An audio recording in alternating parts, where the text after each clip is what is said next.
Where's that darn karate Jew? They're making us rabbinists look horrible.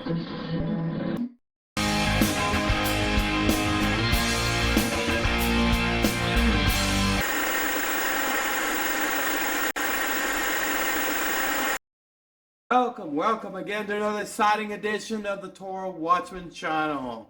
Show, LLC. None other than your the humblest and most simplest karate Jew you could ever meet. Your host, Rev Yahar ben-Emmett. Yes, this Torah Watchman edition is none other than Parshah, Bereshit, one of my favorite. Why? Because it's astronomical, it really is. And it's also very scientific.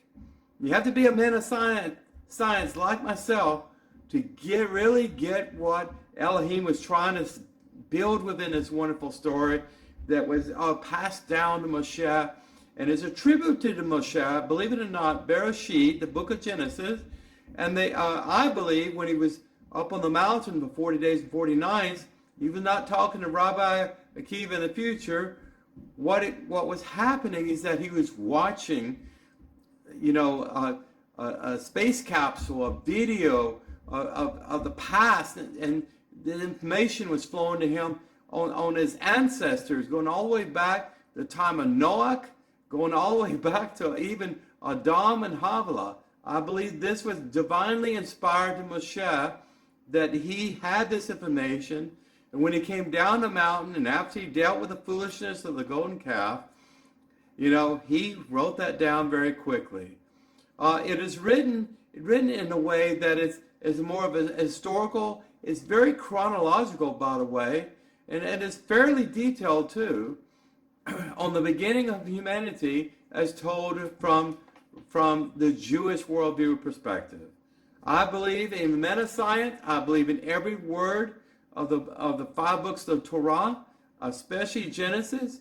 Some things are written in third person. It does not say I, Moshe, wrote this. But I agree with some of the rabbinics out there that Torah pre-existed time, or pre-existed the creation of the heavens and the earth. I really do. That if it's eternal, it's eternal, it's eternal. I mean, mankind, namely Jews, acknowledged it on Mount Sinai that it was real, that it existed. But it was written. It was written by Elohim and his angelic court, his supreme court in Shamaim. It was written and put down, and Elohim could not wait. He just could not wait to get this delicious, as sweet as honey, Torah to the Jewish people. He really could. Let's get started. As a brief overview, we're going to cover the book of Genesis and the beginning part leading up to the time of Noah. Okay? So it seems that it's very lengthy. I'm going to give you the high points and an aliyah breakout from 1 to 7 aliyah sections. Okay? So the epic story of the Garden of Eden, of the fall of mankind. Why did he fall? How long was he in the Garden of Eden? What happened before Adam and Havilah was created? How long did it take? Was it actually in 7 literal days? Or was it in eons of time? I hope to answer some of these questions.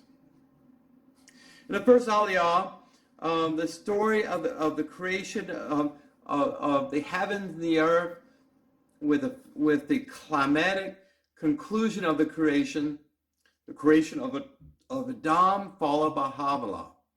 So in the very first few verses, you see maybe an inconsistency, but it's actually quantum tangled together. What I'm saying is that every time it says in the book of Genesis that God created X, Y, Z, that it was good and perfect before his sight. So get this, God said, I created the heavens and the earth, but everything was in disarray. Everything was in chaos. Light and dark were mixed together.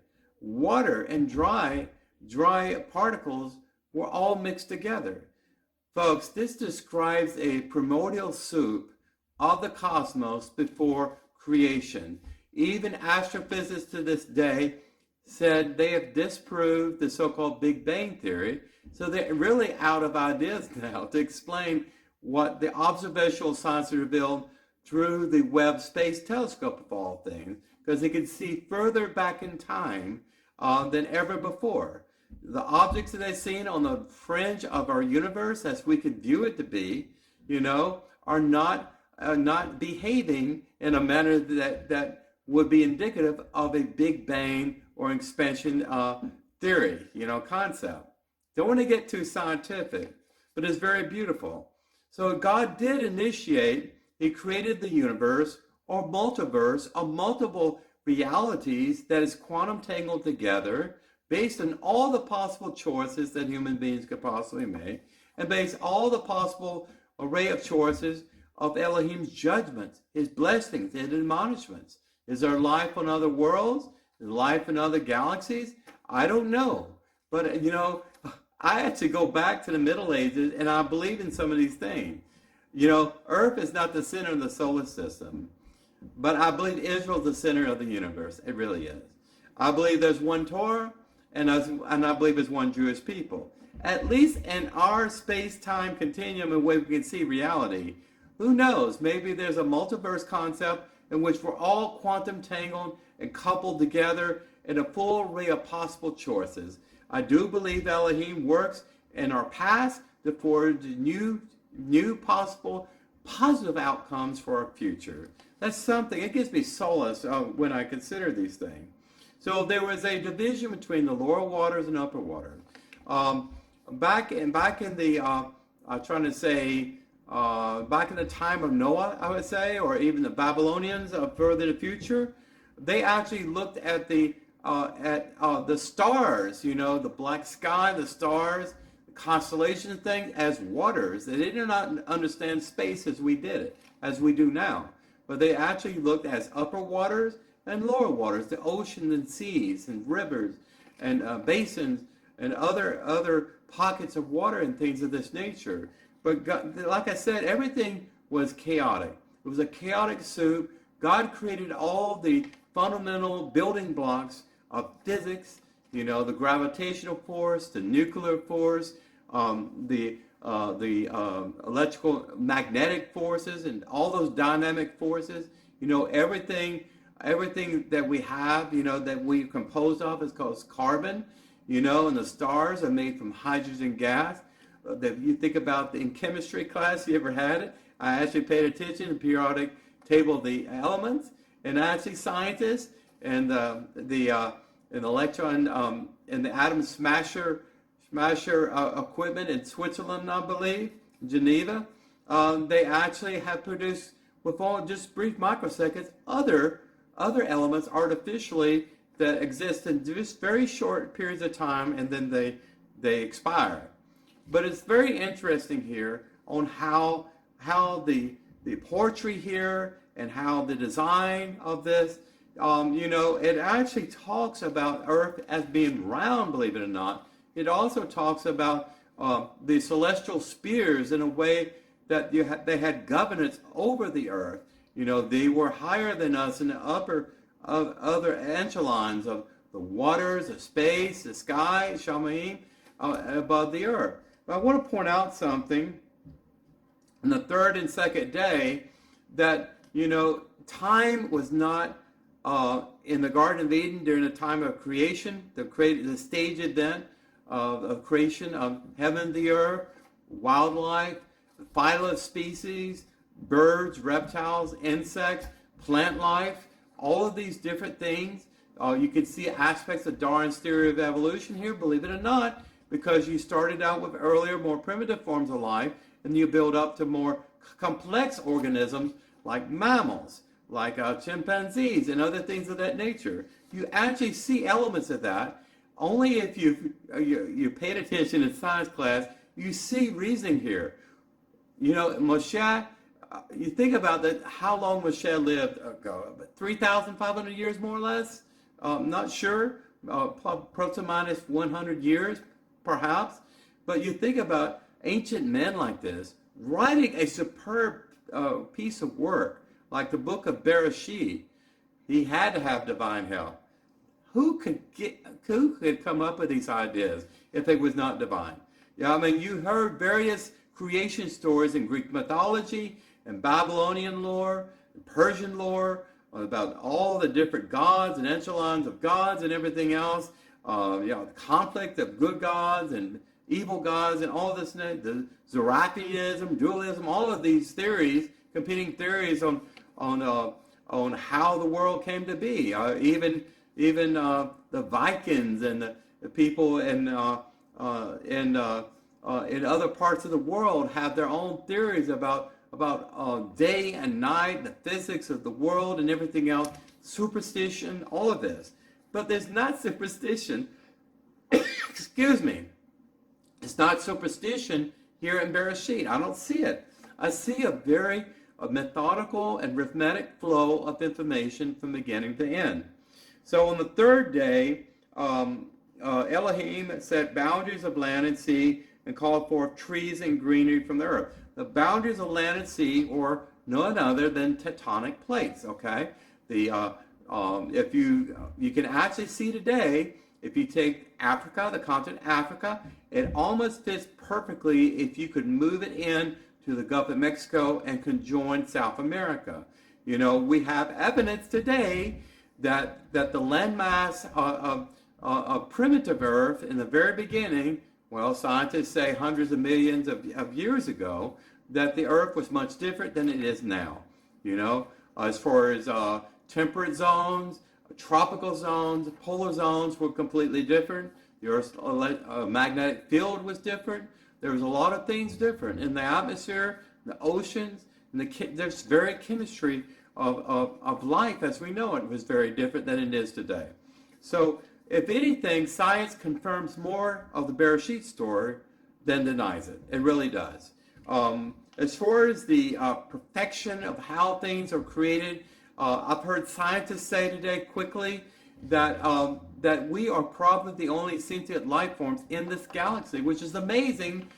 People in Carl Sagan in the 1980s, big atheists there, you know, believed that in extraterrestrial life, he believed they were just a random set of mutations and mistakes that came together. In other words, if you blew up a bookstore and produced a book, that is a process of creation, how we came to be. But it's very possible that we are the only intelligent life. I don't know about Congress. I don't know about the Knesset, how intelligent that is, all kidding aside. But, you know, we may be the only sentient life, the only life that is created in the image of God on this planet Earth, you know, the third planet in order of closeness to our star, and that our solar system is positioned toward the end of the spiral arms of the Milky Way galaxy. We may be the only sentient life in this galaxy. We may be the only sentient life in the entire universe. It's quite possible that God created literally the heavens and the earth for his own glory, for his own splendor. Maybe he's like Da Vinci. Maybe he loves art and music. Who knows? But just use your imagination with this here. So again, every day of creation, a sequence of events occurred. It's actually what triggers for one event as a prerequisite led to another event, an exact procedural sequence.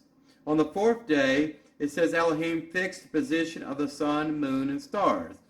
Now, what does that mean? Well, but before this time, there's no indication whatsoever that there was a star, there was a sun as we know it. You know, there's 93 million miles away from the Earth. There's no indication whatsoever that the moon, if you were there, and this is before Adam was even in existence, that you could see the sun in the day, the moon at night, or even if there was a day and night. Folks, the time is relative, and scientists back again very recently have confirmed that time does not exist in space as we know it. Time only exists for brief moments when there's a gravitational influence, the theory of inertia. I'm getting scientific again. I'm trying to make this different and interesting for you, that a force of a particle will continue in the same trajectory and speed unless it's enacted by another equal force of mass and density. Here is that when it talks about the position of sun and moon and stars, that time only exists when gravitational force is acting upon another particle in the vacuum of space. And then something happens as far as the motion trajectory, maybe the math. You think about a comet getting close to a star and warming and creating a coma and a tail and everything else. Time is relative. The day is different on Mars than it is here. It takes longer for the planet Mars to orbit around the sun than our planet. So time is relative. So don't get so lockstep in saying that God created the heaven and the earth in exactly 6 days, as we know it in 24-hour increments. There's nothing in here to indicate that this is exactly true, because only Adam, if Adam did not exist, who's going to look up and see the sun and the moon? Who's going to measure time, how long the sun was in the sky versus the moon in the sky, but when was sunrise and when was sunset? This is very important for prayer, but if there was no human beings on earth during that time and just animals, who would know what time was? I just wanted to point that out. As far as the position of the stars and planets, the zodiac, the visible line of the ecliptic per se, Leo, Libra, Scorpio, all these other constellations along the ecliptic. Well, the constellations, we see patterns in clouds and things of this nature, but I think God actually arranged the stars in the positioning just right, and they're all racing away from us or racing to us, and the stars drift and they change position. But I think Elohim deliberately created patterns within the stars called constellation, so they could have a message there. And of course, Greek philosophers actually read into those messages much more than, say, the Jews did. But I think there's evidence even in Psalms and I think Proverbs, it talks about constellations and things of this nature. So fish, birds, and reptiles were created on the 5th day. Land animals, large animals, like elephants and giraffes and so on, hippopotamus, were created. And then as a grand finality, the human being Adam on the sixth day. Now, of course, on the 7th day, this is when Elohim said, I am done with my creation. What would happen if Elohim kept on creating on and on and on?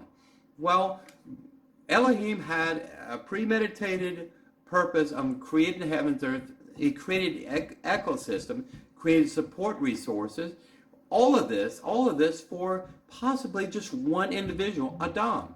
Just imagine that if Adam was the only human being that ever exists, Elohim would have created all this for Adam to look up and say, wow, look at the beautiful creation. Look at these things, the plants and animals. Adam actually looked in the eyes of a bird and said, I know you're an eagle. I know you're a crow. Yeah, Elohim actually took Adam to the edge of the coastlines of oceans and things, and porpoises and seals and other animals. He looked in their eyes, saw the spirit of Elohim upon them, that animation that made him something live compared to something that was inanimate. And then Adam named them. He named them by saying, this is a giraffe. Oh, this is a horse. Oh, this is a lion and tiger, and so on. Okay. Also, during this time, we know that by the time on the 6th day, and especially the 7th day, time as we know it was probably applicable during that time. Okay. Now, it's possible that the earth rotated slower, or maybe slight perpetuations or changes in orbit and things like that changed time. Maybe a day was longer, who knows? But it's not very germane. But the point is here is that once a human being there, then they could actually notice the difference between day and night. My daughter used to be afraid of the dark until I told her, I said, if we had sunlight all the time, the boys and girls of Jerusalem would not have sunlight. We share the love. We give up the sun. They give us the moon, and so on. I thought it was a beautiful thought. Second Aliyah, this section discusses the events of the sixth day and the creation in greater detail. After Adam was formed from the earth, Elohim placed him in the garden just east of Eden. So consider this, and I don't have to be Rashi with the gross misinterpretations and exaggeration, but it's very clear. It says that God created Adam, which actually means the earth, actually a clay golem. Now you heard me right. He created the form of Adam, probably as a statue of something was inanimate. He placed him in a place in the garden where he could be protected and isolated from everything else. So after this, Adam was literally formed from the clay, from the ground, the soil. You can imagine a master potter doing this with perfection here. And Elohim permitted Adam to become sentient and animated. It says here that actually Elohim breathed in part of his nefesh into him and shared that with Adam and made them, that's why it says that Elohim created Adam in his own image, or in the image, behold his heavenly court. Don't get confused when it says Elohim and we did this. The heavenly court was witnessing this. The heavenly court was invested in this. So-called stakeholders, or what did it say? And they were just sitting back and watching the most beautiful, majestic movie of all times. The creation of the heavens, the earth, and Adam. So you can imagine that nefesh, neshama actually means breath. The soul actually means breath, because you picture Elohim, maybe with a shofar, blowing in part of his soul, his existence, into Adam, and then the animation of his eyes and complexion, and he became a living creature. So immediately God talked to Adam and he gave instruction about the different trees, the fruit-bearing trees in the garden. Adam named all the animals and the birds, all the trees, all the plants, all the phyla and species, is very clear. So he was actually the manager of the Garden of Eden. Who knows how large the Garden of Eden was, but it was large enough to accommodate at least one person at that time, and it probably had boundaries. It probably had enclosures. Outside of the Garden of Eden was probably the external world that we'll get into in a few minutes.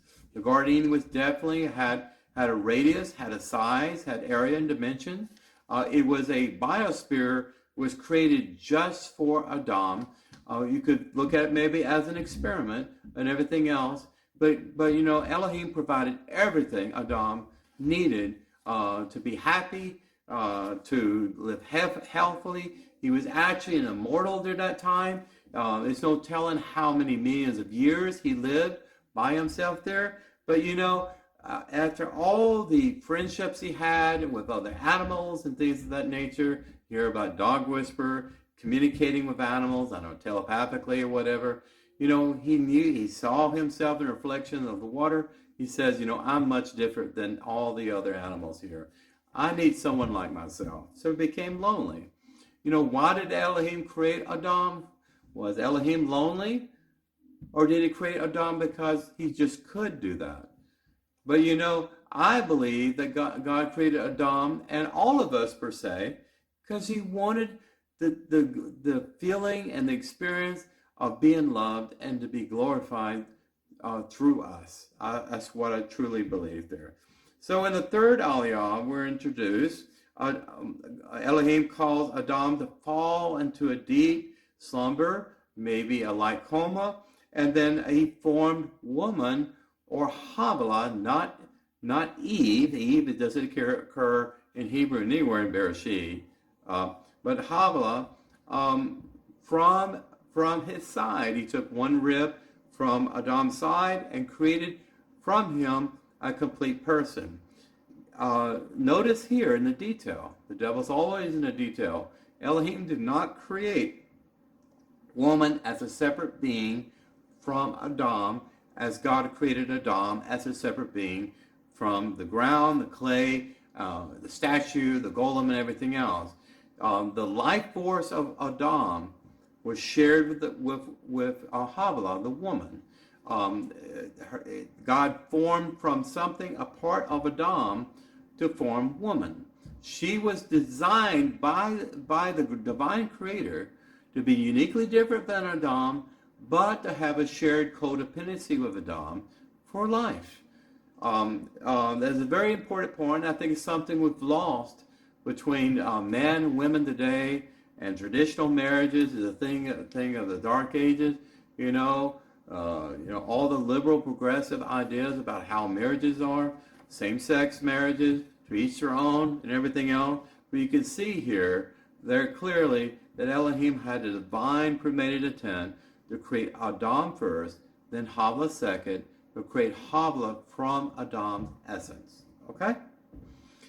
Now there's a discussion here of a serpent. Okay? But not just any serpent. A serpent that was intelligent and is animated as Adam or Havilah. This serpent was coiled around a tree of knowledge, good and evil. This serpent actually had legs and had a voice and could communicate. Many rabbis have talked about this and speculated that this is the adversary or Satan.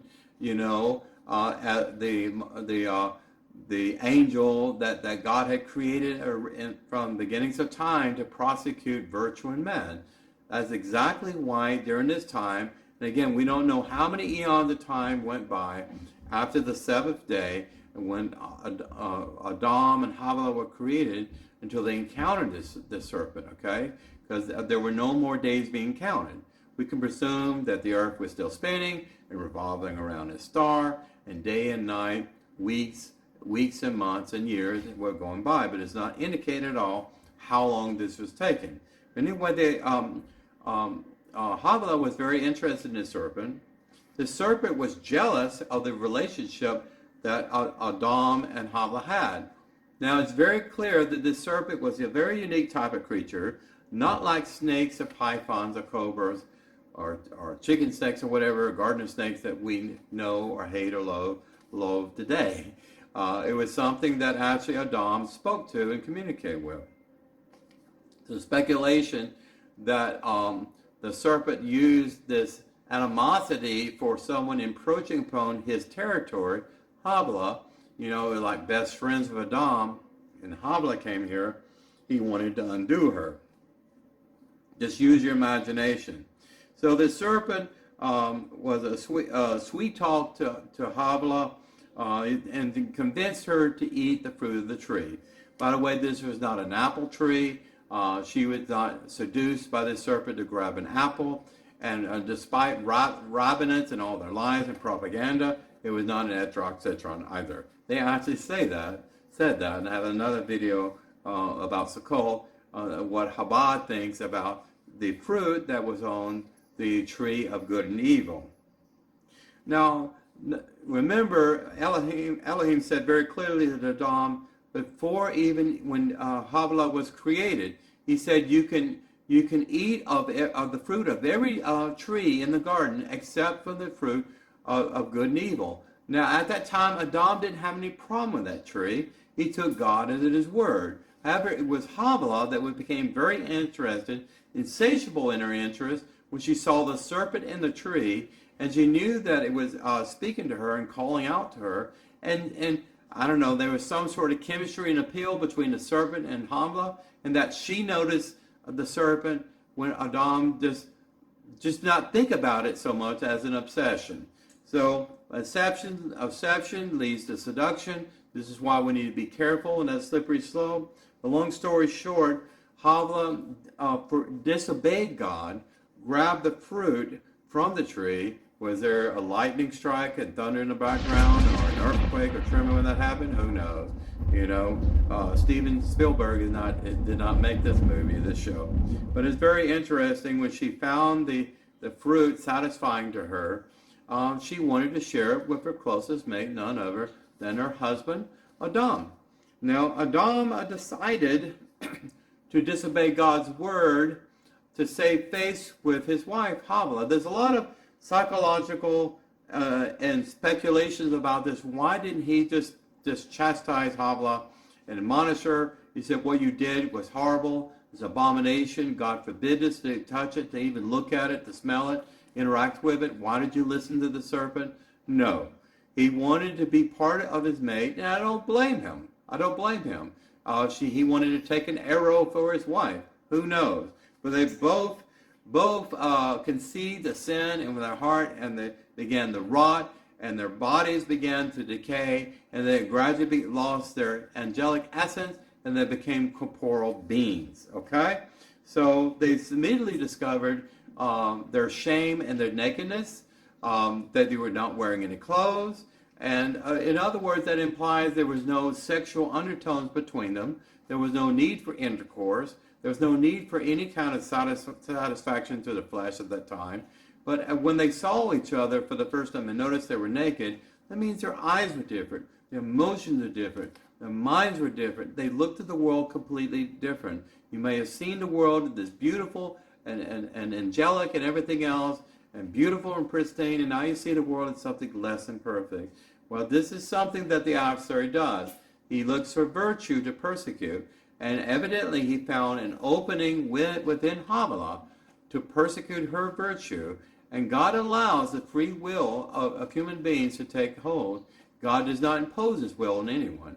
And this was a test. Elohim could have created automatons. He could have created robots, could have created like angels that have no will. He could have done that. But, it was not satisfying to Elohim, for whatever reason, blessed be his name, that to create them apart from creatures that had free will of choices. God wants us to love him from the fullness of our heart, not because we're compelled to do or controlled. Okay? The fourth aliyah, Adam and Havilah were expelled from the Garden of Eden. Eve, or Havilah, gave birth to two sons, none other than Cain and Abel. When Abel's offering to God was accepted, while Cain's was rejected. So this is the first time that a form of sacrificial offering, grain offerings, was actually brought before God, I guess to appease for sin, those kind of things. So Adam and Havilah, when they were kicked out of the garden, I didn't mention this, I apologize, there was a great angel with a flaming sword that sealed the portal to the Garden of Eden forever, and the great exile of men from that garden was very traumatic. I think Da Vinci and other great painters have done great justice in painting the mosaics of this. I also want to point out that the world that they entered in was not protected by Elohim like the world that left behind the Garden of Eden. And many people feel like when they pass from this earth, they go back to the Garden of Eden. We like to think that. But, Adam and Havilah began to age. Elohim had to fashion clothes of fig leaves for them. They were afraid of their nakedness. They noticed that it became the sun, the days became short in the winter. Where was the Garden of Eden? Most people believe that was at the center point of the Euphrates, the Tigris River, where the big, I think 4 or 5 big rivers came together in one area. But I believe Garden of Eden existed out of space-time, and then that's why we don't see it anymore. It exists out of our time-space to be able to interact with it, not germane to speculating further. But what happened, like a brother rivalry, brothers became very jealous of each other. God immediately accepted Abel's sacrifice because it was given from his heart, the best. Abel was more passive, a man of the land, things of this nature. Cain was more aggressive. Cain gave something that was substandard to Elohim. Again, God does not force his will or his love on anyone. It's all about love at the end of the day on how we respond to God's call, and if we're wise enough to respond accordingly. So Cain became furious with his brother, and one day, who knows why he had so much anger, but it was adversarial forces more than likely, testing for virtue. Cain was like Esau to Yaakov. Think about how those brothers were twins, but very, very polar opposite between them. So he murdered his brother, and then he thought he got away with the crime, but then Elohim called after Khan and said, "Where's your brother Abel? I felt his scream of death. His blood called out to me. Where are you? Where are you, Khan?" So Khan was exiled again, just like Adam and Hava exiled from the Garden of Eden. Well, the habitat community that Adam and Hava, and they had many sons, many daughters. They lived a very long time. Adam and Hava probably lived 800, 900 years respectively. And when you live that long, and when you have healthy bodies, you have a lot of children. You have hundreds, if not thousands, of children. And at this time, it was commonplace for brothers and sisters to marry, and then they have cousins and children of their own, and they intermarried in that time. It's not like it is today, where it's actually illegal to marry your first cousin because of genetic mutation. I'm not going to get into that. But many people to this day, when it says Khan went to the land of Nod, no one really knows where that's at, and he went there with his wife, who's probably one of his sisters. He probably took her up there and had a family with her. Now God put a curse upon Khan, incidentally, like a birthmark or a mark on his face or something on his head. Everyone saw it, and everyone that would see it, they would try to kill him, but they would not be able to kill him because God gave Khan flight and strength to be able to evade adversarial forces coming after him. But you can imagine living a miserable life there, and God never allowed him to forget that he murdered his only brother. Okay, the first brother, the first sons of Adam and Hava. Fifth Aliyah, the sixth generation descendant of Khan, was Lamech, who fathered several children. Seventh generation descendant of Khan. A story in the sixth Aliyah is that Lamech accidentally, I think the third or fourth great grandfather of Khan accidentally murdered Khan through a bow and arrow or a hunting accident. Interesting here, and I've read Rashi and everything, that claim that during this time, the beginning of Bereishit, that no one were carnivores, no one ate meat. Well, it's not true. Khan went out and hunted. That's what he did. Like Ishmael, for instance, archery, targeting animals and things of that nature. He probably had a man cave. He probably had a moose hanging up, on his rack above his fireplace. Who knows? I'm just kidding. But I'm saying it's clearly that when you go on a hunting trip and you actually kill someone in the process, that what are you hunting? You're not hunting people. You're hunting animals. Okay? I just wanted to bring that out there.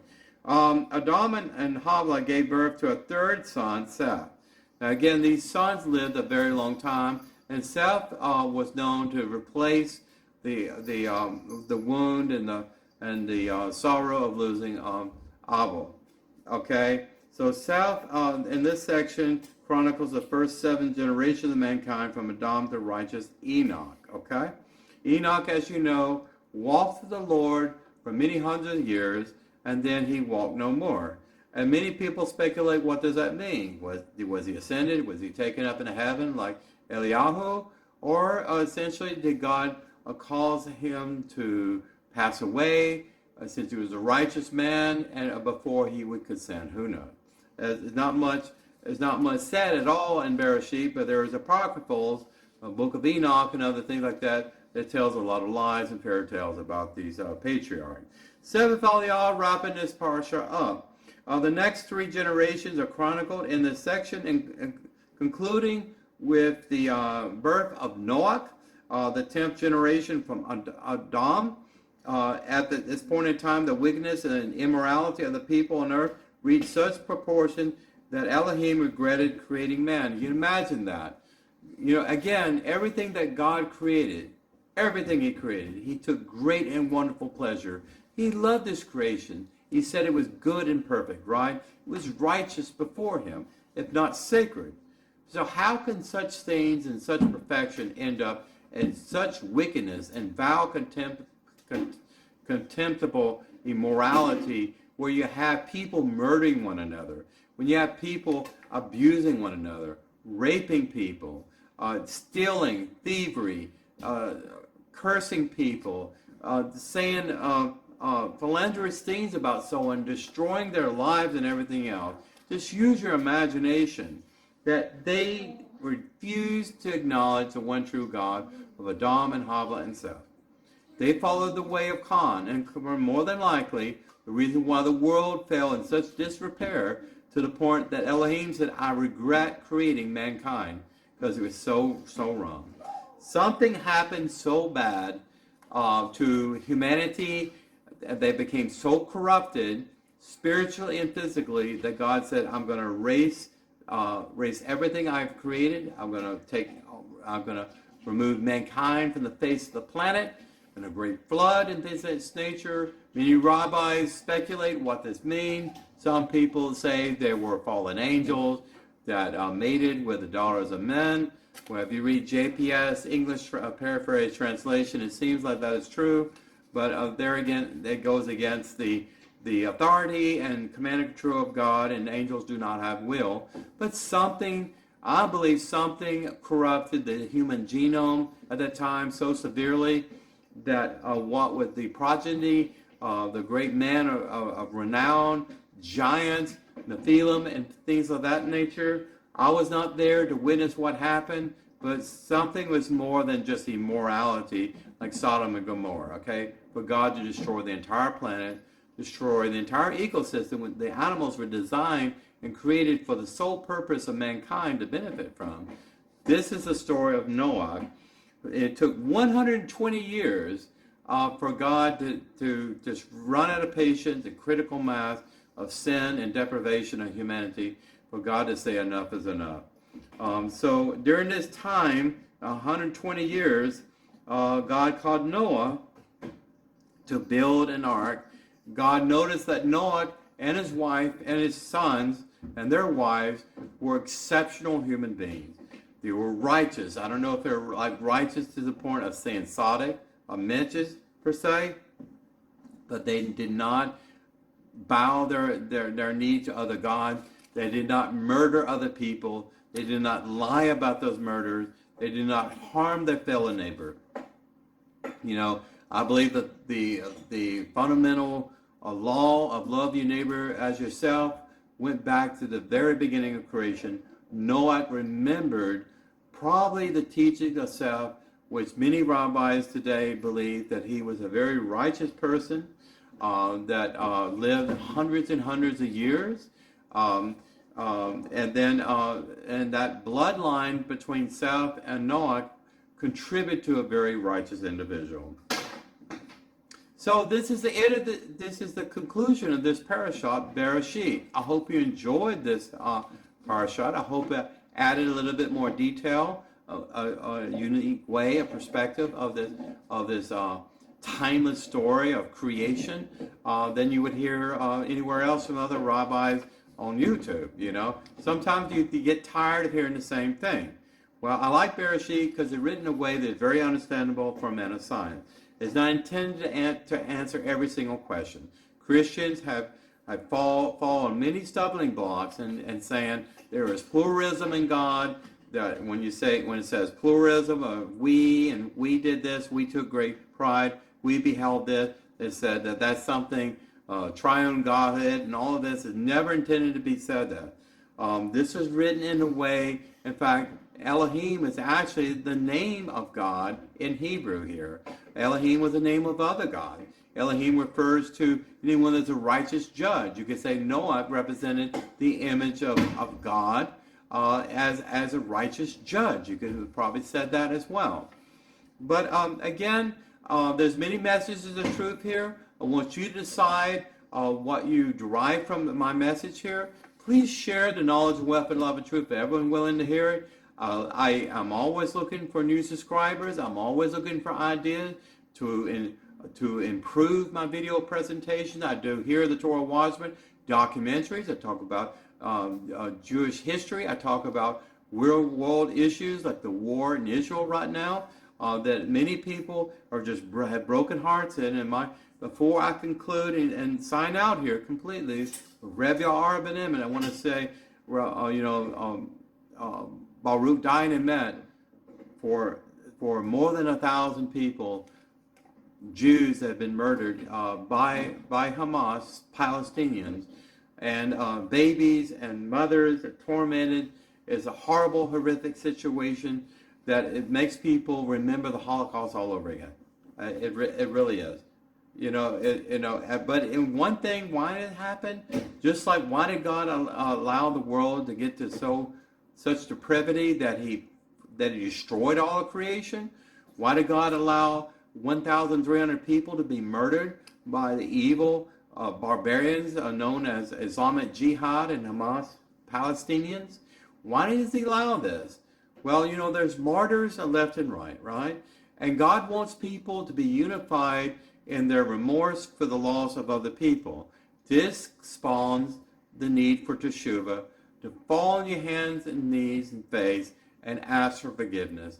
And I believe this could be an opening to the final chapter of Earth's history, where the Mashiach is introduced and Eliyahu returns and pronounces that finally, the lone lost ancestor of King David has returned and will be reconstituted as a new monarchy and king over Israel. May we all say amen. Take care. Rabbi ben-Emmett signing out. Shalom Aleichem. Good Shabbos to you. All my love to my Haredi brothers and sisters. All my love to B'nai Noach. All my love to Abdiah, Ugandan Jews that I take care of, and they so humble me by nominating me to be their rabbi over Bereishit synagogue there. Rabbis Without Borders. My heart does not have any limitation to loving Jew or Gentile. They're all precious in God's sight. Take care.